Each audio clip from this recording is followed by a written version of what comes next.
yakni zonasi tapak dan bangunan dengan menganalisis fungsi terlebih dahulu. Fungsi yang pertama adalah fungsi primer, yakni fungsi utama pada bangunan ini adalah sebagai tempat bernaung dan tempat beristirahat. Yang kedua adalah fungsi penunjang. Fungsi bangunan ini adalah menunjang fungsi utama agar memiliki kesan yang menghidupi, serta sebagai tempat berkumpul, makan, serta berinteraksi. Yang ketiga adalah fungsi pelengkap, yakni fungsi yang menunjang, fungsi primer dan penunjang, meliputi ruang untuk metabolisme, parkir, hingga tempat bekerja maupun hobi.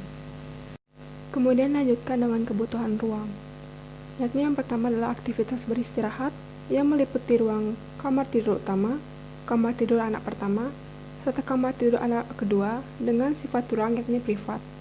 Untuk aktivitas kedua yakni berkumpul, menggunakan ruang keluarga dengan sifat semi publik. Aktivitas yang ketiga adalah ruang makam yang berasal juga dari dapur dengan sifat ruang yakni semi publik.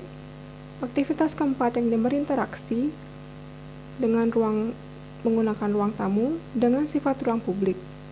Aktivitas yang kelima adalah metabolisme dengan menggunakan ruang kamar mandi utama dengan sifat privat, kamar mandi anak dengan sifat privat, serta kamar mandi bersama dengan sifat semi publik. Aktivitas yang keenam yakni memarkirkan kendaraan dengan kebutuhan ruang menggunakan garasi atau carport dengan sifat ruang publik. Dan yang terakhir, aktivitas bekerja atau hobi dengan ruang kerja ayah dengan sifat semi publik.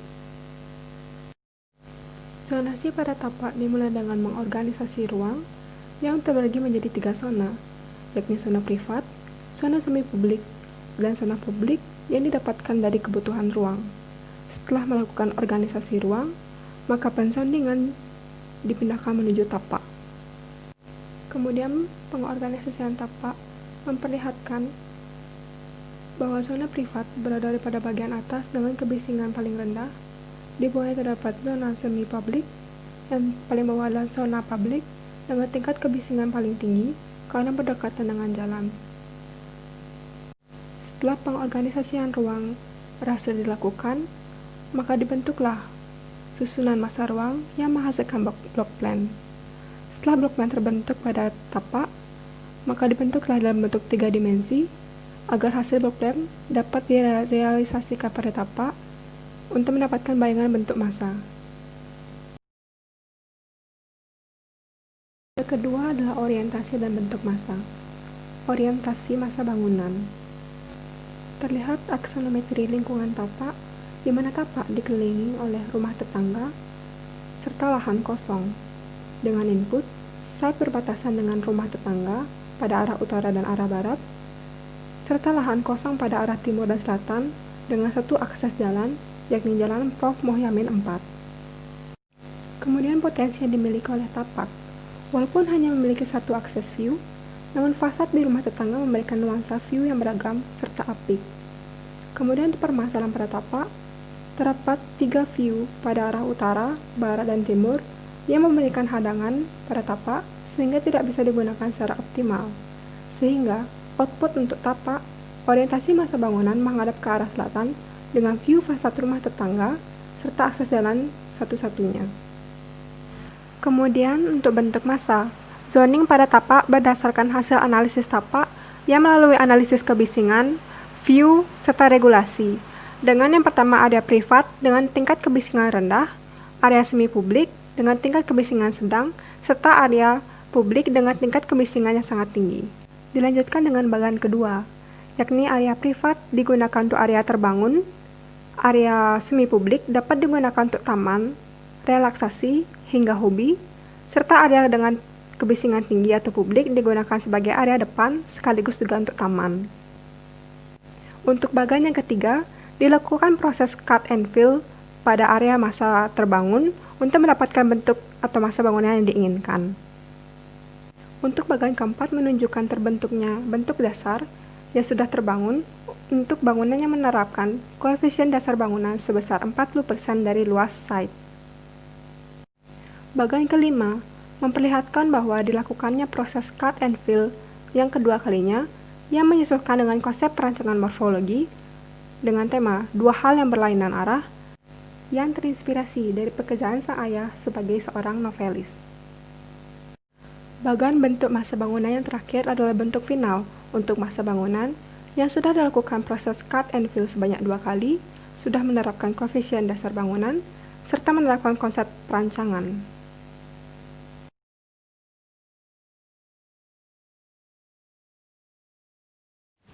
Metode ketiga yakni sirkulasi dan pencapaian bangunan.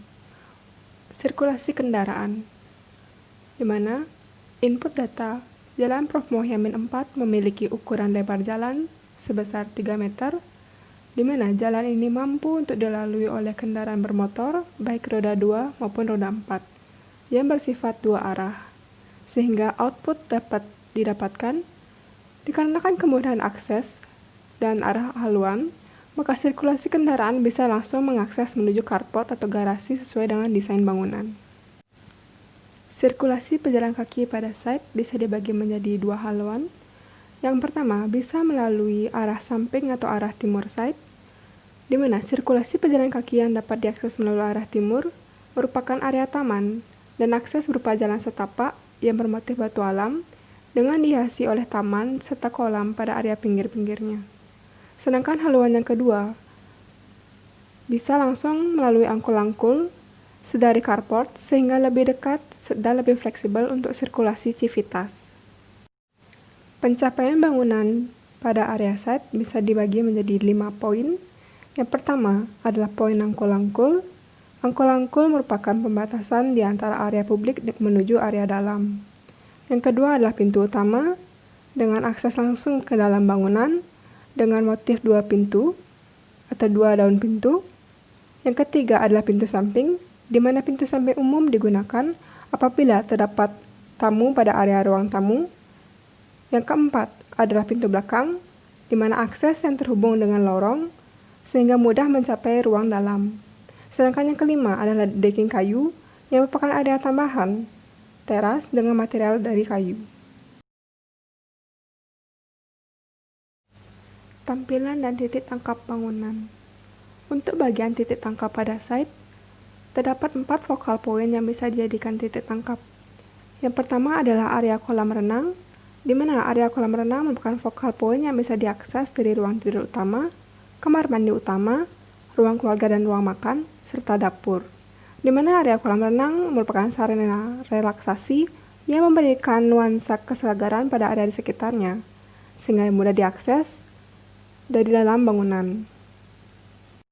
Titik tangkap yang kedua merupakan area decking kayu, di mana area decking kayu merupakan area teras tambahan yang memberikan kesan alami karena bermaterial dari kayu, sehingga memberikan nuansa yang santai pada area sekitarnya, di mana decking kayu menjadikan focal point bagi area dapur serta area ruang tamu.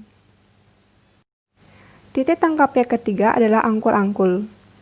Bangunan ini mengaplikasikan arsitektur postmodern neo-vernakular, sehingga nuansa tradisional Bali perlu ditambahkan dengan menghadirkan angkul-angkul Bali yang juga berfungsi sebagai akses sirkulasi yang menarik. Titik tangkap yang terakhir adalah jalan setapak dan kolam ikan di bagian timur site. Area ini merupakan jalur sirkulasi yang dilalui dari samping atau dari arah timur. Kolam ikan dipadukan dengan area hijau memberikan efek kesegaran dan nuansa yang sangat sejuk, di mana kolam ikan dan jalan setapak ini menjadi focal point untuk kamar mandi anak, ruang tidur anak pertama, ruang kerja, hingga carport. Poin tampilan bangunan yang pertama, yakni membahas tampak depan dan tampak samping timur bangunan. Bangunan ini mengaplikasikan pendekatan arsitektur postmodern neo-vernakular dengan ciri khas perpaduan budaya lokal, baik fisik dan non-fisik dengan nuansa yang modern. Bisa terlihat dari pengaplikasian material-material alami seperti batu bata merah, roster terakota, dinding batu alam, hingga genteng keramik, serta banyaknya penggunaan bukaan kaca, di mana kaca memberikan daya tarik visual bagi bangunan, juga berfungsi sebagai penghawaan dan pencahayaan alami bagi ruangan di dalamnya. Desain bangunan ini mengaplikasikan konsep morfologi, diadaptasikan pada bangunan melalui skema bentuk dasar bangunan. Bentuk tersebut memiliki makna, 2 hal yang berlawanan, terinspirasi melalui pekerjaan kepala keluarga, yakni sebagai novelis, yang mampu menciptakan sebuah karya yang bisa dinikmati oleh orang lain walaupun melalui perbedaan arah pandangan. Poin tampilan bangunan yang kedua membahas tampak samping barat dan tampak belakang bangunan.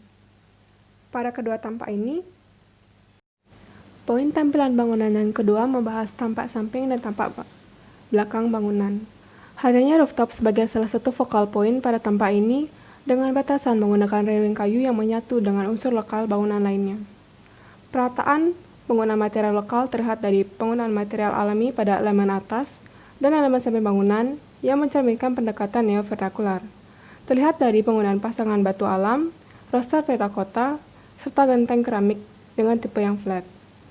Penggunaan bentuk geometris pada jendela memberikan estetika baru dan unik pada bagian tampak belakang. Penggunaan jendela kaca yang banyak digunakan pada tampak ini dengan berbagai jenis, dengan fungsi yang berbeda, juga bervariasi, yang menambah estetika pada tampak belakang bangunan. Metode organisasi dan besaran ruang. Organisasi ruang. Pada desain bangunan, dimulai dari garasi atau carport yang menuju ke teras depan dan masuk ke ruang tamu dan juga dapur. Selain teras depan juga bisa mengakses teras samping yang langsung masuk ke area ruang keluarga dan ruang makan, di mana akses dari ruang keluarga dan ruang makan terbagi menjadi dua. Yang pertama menuju ke kamar tidur utama, kamar mandi bersama, teras belakang, dan kamar tidur anak laki-laki. Sedangkan untuk lorong kedua mengakses kamar tidur anak perempuan dan ruang kerja ayah. Besaran ruang. Untuk bagian yang pertama terdiri dari ruang tamu, ruang kerja ayah, ruang tidur utama, dan ruang tidur anak pertama. Untuk ruang tamu berkapasitas 6 orang yang memiliki besaran ruang 13,15 meter persegi. Untuk ruang kerja ayah dengan kapasitas 3 orang yang terdiri dari ayah dan 2 orang tamu dengan kapasitas 6,44 meter persegi.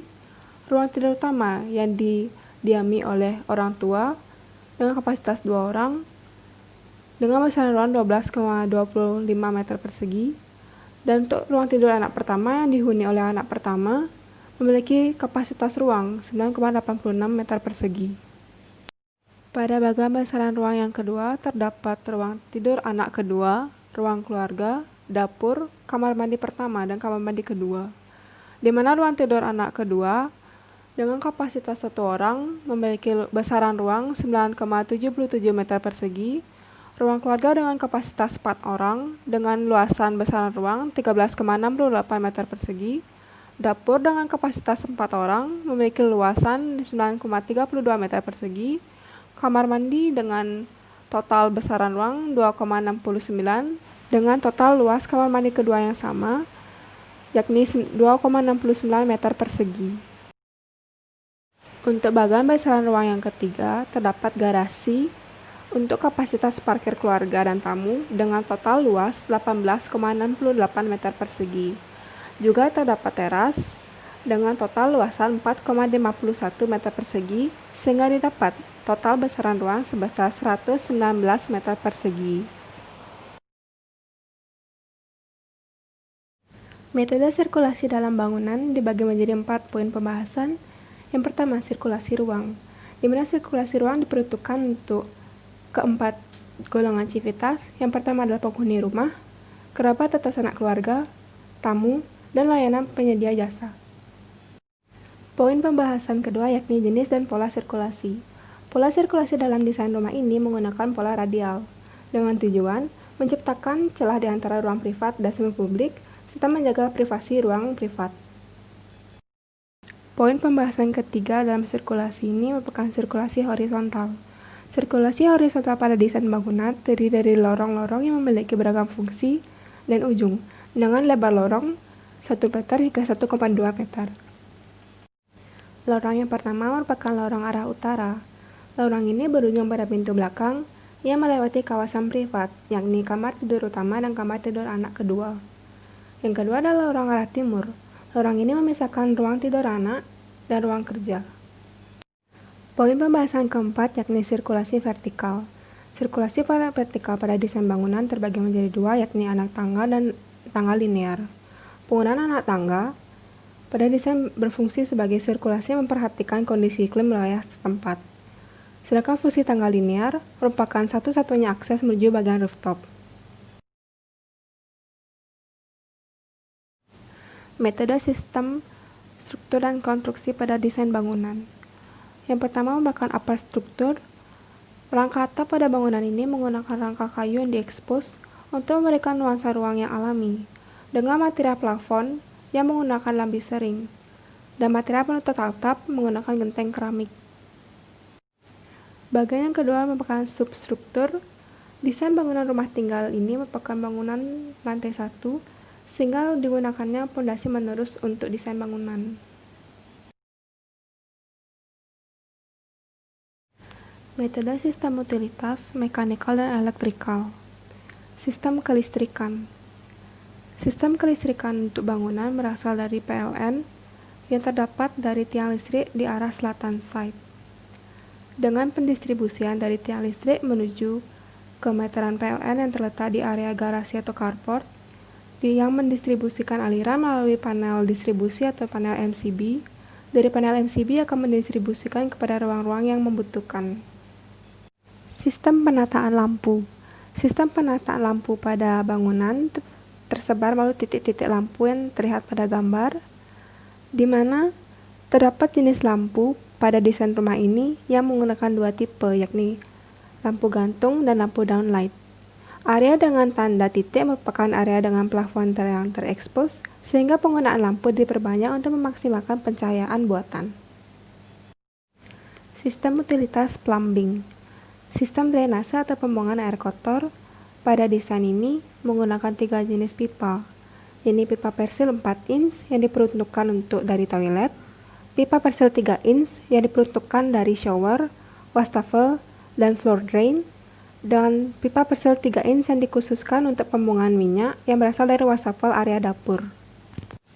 Sistem drainase untuk bangunan dirancang menggunakan septic tank yang akan dialiri menuju saluran drainase kota apabila sudah tersaring dengan baik.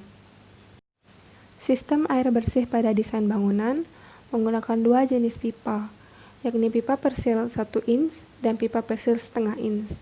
Pipa persil 1 inch dikhususkan untuk mengaliri air yang langsung dari sumber air PDAM, sedangkan pipa persil setengah inch dialiri untuk menuju ke bukaan-bukaan yang memerlukan pengairan seperti wastafel, toilet, dan shower, dan juga wastafel.